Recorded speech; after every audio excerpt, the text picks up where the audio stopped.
हमारा पड़ोसी पाकिस्तान पहले से कर्ज के दलदल में है और इकोनॉमी की हालत ऐसी जैसे अस्पताल में आखिरी सांसें ले रहा मरीज। फिर भी ना हरकतों से बाज आता है और ना ही बीते हुए कल से सबक लेता है। नतीजतन हर पैमाने पर ऐसा गच्चा खा रहा है कि सरकार और फौज दोनों की हालत पतली है।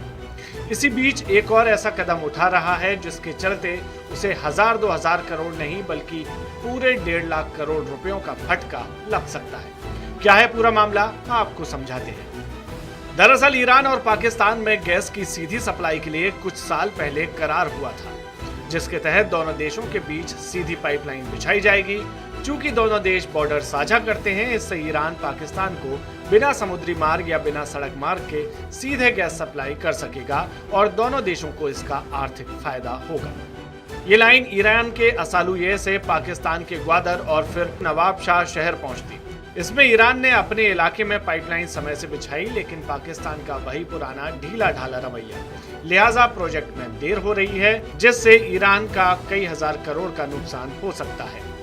इसी बात को लेकर ईरान ने पाकिस्तान को धमकी दी है कि वह अपना काम समय से पूरा करे, नहीं तो अंतर्राष्ट्रीय मध्यस्थता के साथ साथ करोड़ों रुपए का जुर्माना भरना पड़ सकता है। मामले को और गहराई से समझने के लिए थोड़ा पीछे चलते हैं। साल 2010 ईरान और पाकिस्तान में नेचुरल गैस की सप्लाई के लिए डील होती है, जिसके तहत रोजाना 75 से लेकर 100 crore feet gas Iran Pakistan को पाइपलाइन के जरिए सप्लाई करता।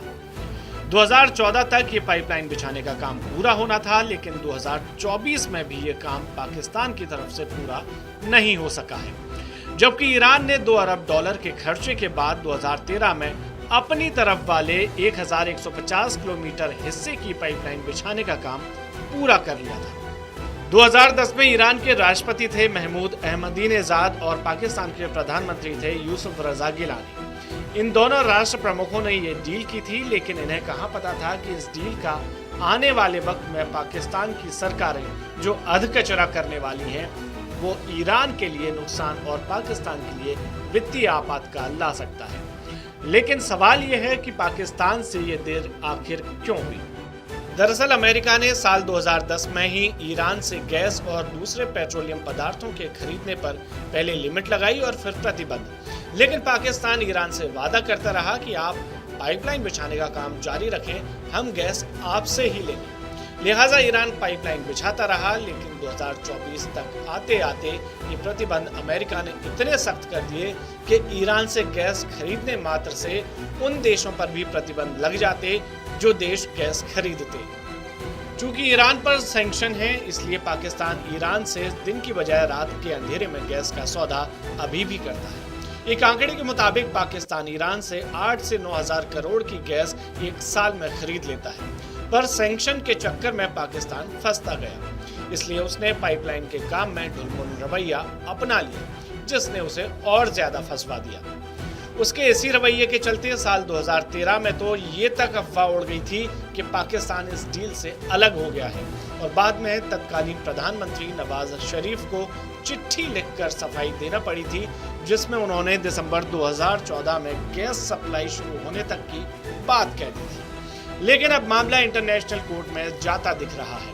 अगर ये मामला वहां जाता है तो पाकिस्तान पर जुर्माना लग सकता है, जिसकी अनुमानित रकम 1.5 लाख करोड़ तक हो सकती है। मौजूदा वक्त में पाकिस्तान ने ईरान के अलावा इराक, कतर, नाइजीरिया, रूस और कुवैत जैसे देशों से भी गैस खरीदता रहता है।